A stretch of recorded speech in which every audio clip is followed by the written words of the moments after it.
So hello बच्चों, physics class 12 NCERT exercise chapter 2 का third question लेते हैं। इसमें क्या बोला है, two charges 2 microcoulomb minus 2 microcoulomb are placed at a point A and B 6 centimetre apart. जैसे कि डायग्राम में दिख रहा है 6 सेंटीमीटर के डिस्टेंस पे हमने दो चार्ज Q1 Q2 को रखा हुआ है यहाँ पे, ठीक है। अब क्या बोला है, identify N equipotential surface of the system. इस सिस्टम का एक इक्विपोटेंशियल सरफेस बनाओ, ओके। एंड देन उस सरफेस के ऊपर हमें क्या करना है, उसके हर एक पॉइंट पे इलेक्ट्रिक फील्ड जो है what is the direction of the electric field at every point on the surface. Surface के हर एक पॉइंट पर इलेक्ट्रिक फील्ड की डायरेक्शन क्या होगी वो भी हमें बतानी है, ठीक है। सो अगर मैं सिंपल सा इलेक्ट्रिक फील्ड ड्रॉ करूँ यहाँ पे between these two opposite charges, तो वो क्या होगा, देखो यहाँ पे क्या देखने को मिलेगा अपन को। सो अगर दोनों चार्ज के बीच में हम इलेक्ट्रिक फील्ड ड्रॉ करें तो इसमें दोनों में क्या है, एक मेरा है पॉजिटिव चार्ज, एक है प्लस Q1 और एक है माइनस Q2, करेक्ट। तो we know that electric field जो होता है वो पॉजिटिव चार्ज से निकल के नेगेटिव पे जाके टर्मिनेट हो जाता है, ठीक है। इलेक्ट्रिक फील्ड लाइंस भी क्या होती हैं, पॉजिटिव से स्टार्ट होंगी, कहाँ पे जाके टर्मिनेट हो जाएगी, नेगेटिव पे जाके टर्मिनेट हो जाती है, इस तरह से। तो अगर एक नेगेटिव चार्ज को एक पॉजिटिव चार्ज के पास में रख देंगे तो इलेक्ट्रिक फील्ड का जो पैटर्न है वो कुछ इस तरह से हमें दिखाई देता है। इलेक्ट्रिक फील्ड निकल के पॉजिटिव से नेगेटिव की तरफ इस तरह से चली जाती है, लाइक दिस, और यहाँ पे अंदर आती है इस तरह से,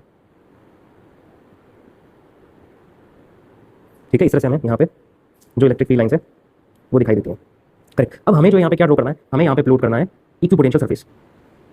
सो मैं यहाँ पे अगर इक्विपोटेंशियल सरफेस ड्रॉ करूंगा तो equipotential surface is like perpendicular, जो लाइन ज्वाइनिंग है यहाँ पे दोनों चार्ज Q1 एंड Q2 को, है ना। से दिस इज व्हाट ए और ये हमारा पॉइंट बी है, इन दोनों को जो लाइन ज्वाइनिंग है वो लाइन ज्वाइनिंग के परपेंडिकुलर प्लेन में होगा, ठीक है। तो मैं अगर यहाँ से ड्रॉ करूँ उसको तो हम लोग इस तरह से ड्रॉ कर सकते हैं। So the plane of the equipotential surface is perpendicular to the electric field.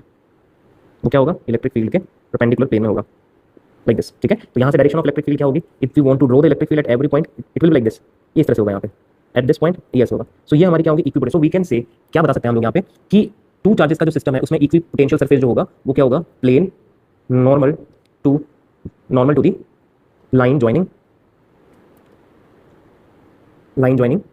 The two charges placed at A and B, okay. So first वाले पार्ट का हो गया। सेकंड पार्ट जो है उसमें क्या बोल रहा है, सो सेकंड पार्ट के अंदर क्या होगा, सेकंड पार्ट में होगा अपना कि what is the direction of the electric field at every point on the surface. तो ये हम इस तरह से यहाँ पे शो कर सकते हैं, मैं इसको अलग कर सकता हूँ। सो ये these are what direction of, हर एक पॉइंट पे मैं ड्रॉ करना चाहूँ तो ये हमारी इलेक्ट्रिक फील्ड की डायरेक्शन हो जाएगी and this is the surface, ठीक है। तो इलेक्ट्रिक फील्ड जो होगा, इलेक्ट्रिक फील्ड की डायरेक्शन क्या होगी, ए से बी की तरफ होगी first of all, and secondly ये इस प्लेन के नॉर्मल होगी।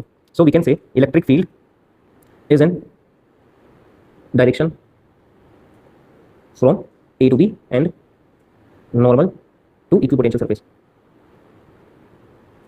So why it is called equipotential surface, because at every point on the surface potential is equal, है ना। तो इस तरह से हम इक्विपोटेंशियल सरफेस जो यहाँ पे ड्रॉ कर सकते हैं इस क्वेश्चन के अंदर।